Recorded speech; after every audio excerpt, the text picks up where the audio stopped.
Sekuritas Indonesia Christine Natasha dalam segmen Markets Now. Aneka.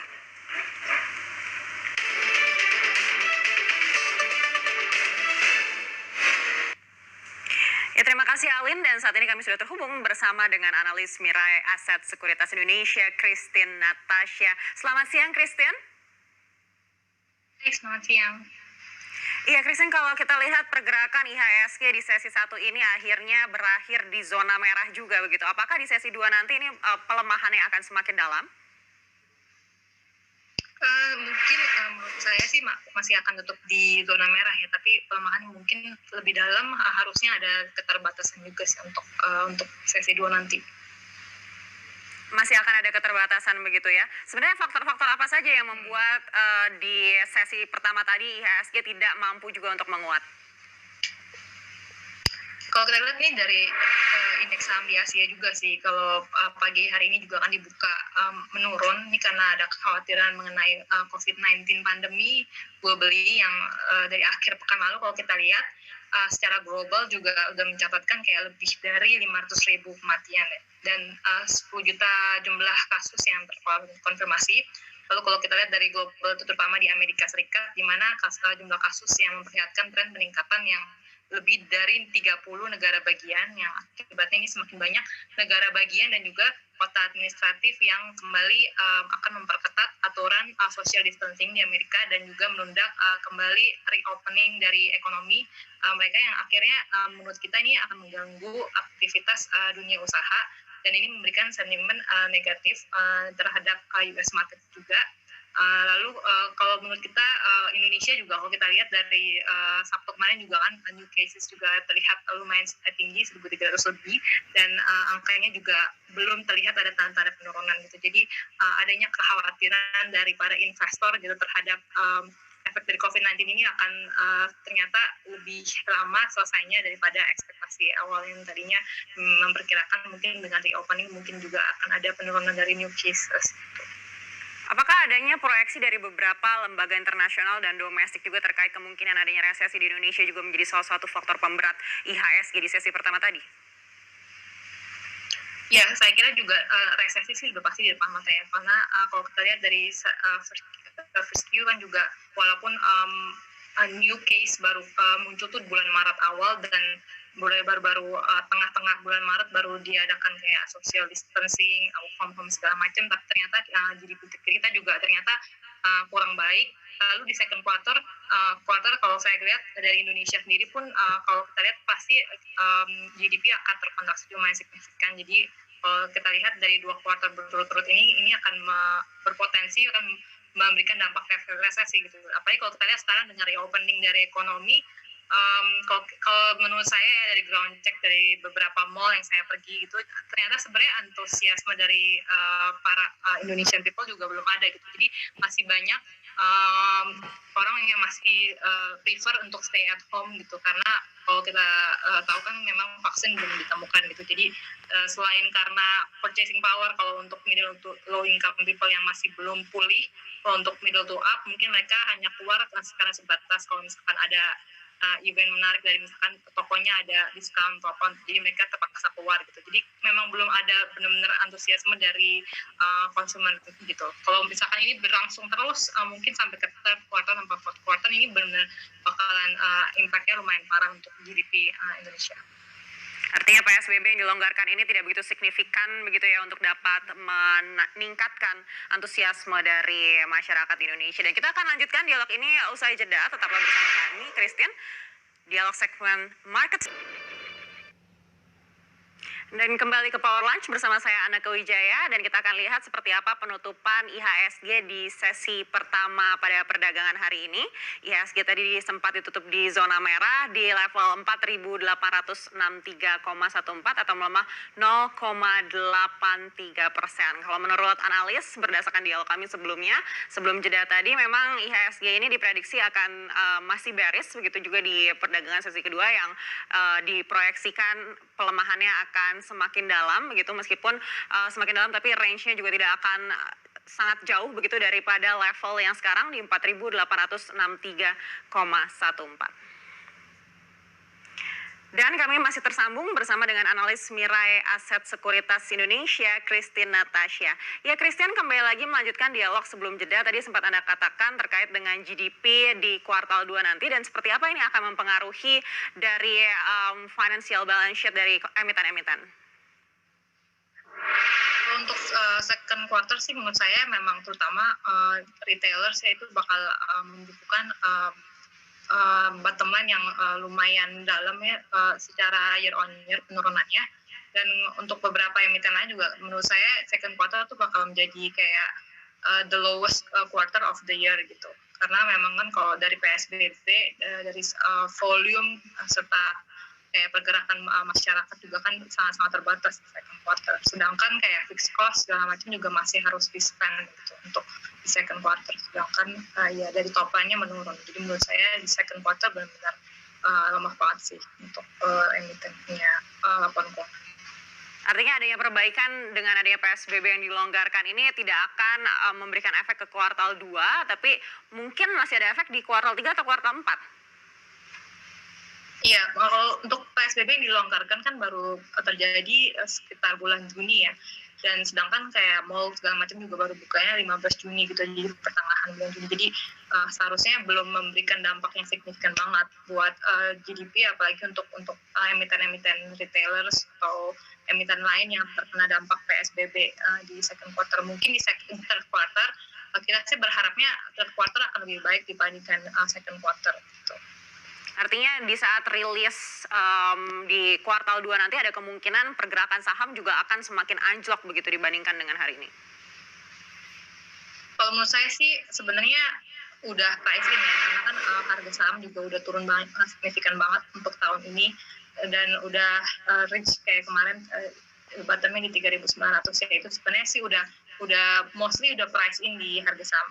Dan saat ini kan pergerakan IHSG kita tuh sedang melihat forward looking kayak dengan bukannya PSBB ini, dan kita berharap dari third quarter akan lebih baik gitu. Jadi nantinya ketika mendekati second quarter yang mungkin hanya akan terkoreksi sedikit, tapi menurut saya ini nanti juga kan ada window dressing segala macam ya, jadi menurut saya nggak terlalu dampak signifikan juga sih.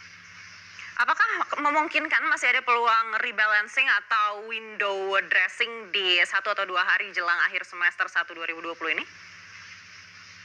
Menurut saya masih ada kemungkinan untuk window dressing, terutama untuk besok ini akhir dari kuartal kedua. Jadi window dressing ini mungkin yang akan sedikit menopang pergerakan IHSG kita. Lalu kalau kembali lagi kepada emiten begitu, menurut Fitch Ratings ini sektor dari telekomunikasi dan juga menara di era pandemi ini justru membuahkan kinerja yang positif begitu. Analisis Anda ketahanannya seperti apa sih untuk sektor itu? Kita sih memang masih overweight ya untuk sektor telecommunication, karena memang kan dengan work from home segala macam, dan ada kenaikan dari data traffic ya, jadi subscribers juga lebih tinggi. Tapi menurut saya memang dari price war dan juga competition within telco companies ini yang menjadi pemberat pergerakan dari telco companies gitu. Kalau untuk Telkom sendiri sebenarnya kita paling suka Telkom ya, teman. Kayaknya dia ada sedikit terkena sentimen negatif dari perusahaan tele gitu. Jadi menurut saya dari tiga ini ya kita sih suka tiga-tiganya ya. Nah, kita punya target fundamental buy buat Telkom untuk Excel sama Maestrat, tapi menurut kita yaitu dari purchasing power lower income people itu juga akan mempengaruhi untuk Excel, dan untuk Telkom ada pengaruh juga dari tele. Jadi ada sentimen negatif juga. Artinya dari 3 emiten yang baru saja Anda sebutkan itu yang mana yang paling Anda rekomendasikan untuk para investor? Ya untuk Telkom sih kalau menurut saya ini lebih ke long term banget ya. Untuk Excel ACT mungkin dari short ke medium term, untuk Indosat mungkin lebih ke short term. Kalau kita lihat saat ini kan tiga-tiganya ini masih dalam zona koreksi begitu. Apakah ini waktu yang tepat bagi para investor begitu, atau masih mungkin ada pelemahan yang lebih dalam lagi untuk dibeli? Boleh buy on weakness sih kalau menurut saya. Untuk Telkom boleh buy on weakness, tapi mungkin ini kalau mau trading jangka pendek ya mungkin boleh tunggu di bawah lagi gitu. Kalau untuk mau disimpan untuk jangka panjang, menurut saya ya boleh sih untuk saat ini di level saat ini masih boleh. Range-nya berapa kalau untuk Telekomunikasi Indonesia dulu? Support and assistance untuk masuk di telekomunikasi mungkin saya sarankan sih di bawah 3.100 sih. Di bawah 3.000 ya? Kalau untuk Excel? Di bawah 3.100. Di bawah 3.100. Kalau untuk Excel saya lihat sih di level sekarang masih boleh sih. Walaupun ini ada kecenderungan sepertinya kayaknya akan koreksi dulu, mungkin di sekitar 2.700 di support levelnya untuk Excel. Kalau untuk ISTAT, saya lihat ini kemarin-kemarin dia udah cukup terkoreksi ya, jadi saat ini level 2.380 udah boleh untuk dikoreksi untuk ISTAT. Artinya kalaupun ada pelemahan lagi tapi tipis saja begitu ya? Iya, betul. Lalu gambaran untuk pergerakan IHSG pada kuartal 3 2020 nanti seperti apa? Kalau menurut saya sih adanya optimisme ya terhadap pergerakan IHSG, apalagi kalau di kuartal 3 kemungkinan kita akan mengekspektasi kayak vaksin udah bakalan di-develop di globally gitu segala macam, dan juga ada opening of economy. Jadi kan juga kalau kita lihat orang-orang juga udah berharap kalau ekonomi akan bergerak kembali gitu di third quarter, walaupun sebenarnya kalau kita lihat gradual improvement towards the economy akan diekspektasi gitu, bukan benar-benar bukan perbaikan yang secara langsung tapi secara perlahan gitu, tapi pasti. Jadi untuk third quarter kita sih berharap IHSG akan bergerak di zona lebih baik dibandingkan sekarang. Saat ini sudah di akhir Juni begitu, IHSG di level 4.800-an. Lalu sudah sering mencoba untuk level psikologis 5.000 tapi belum sampai juga begitu. Kira-kira menurut Anda kapan sih sebenarnya IHSG ini bisa mencapai level 5.000-an?